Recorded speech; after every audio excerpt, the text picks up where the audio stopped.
My department is called breaker department. We'll fix circuit breakers, we work on transformers, we work on bus work.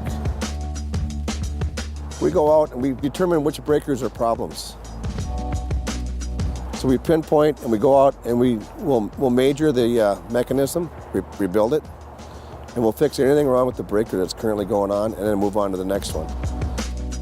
Well, you know, we're all aging. Substations age. They need tune-ups once in a while. Previous winters, a lot of our crews would be out on, we call them gas brigades.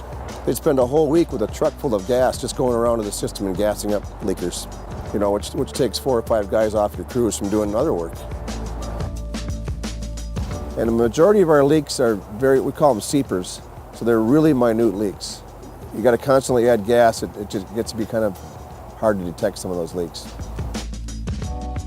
Before the Fluke camera, we had very primitive methods as far as a soapy water solution to just spray down and look for bubbles.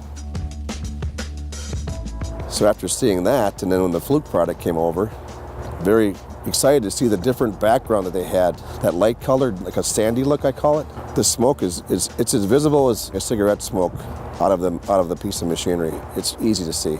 Pinpoint where it's leaking, and from our dispatchers is noticing, because they're not dispatching crews out, you know, to fix gas leaks. So it's working. It's working. This is a good tool. It's a good tool to have. So it makes my job a lot easier. So I'm all for that.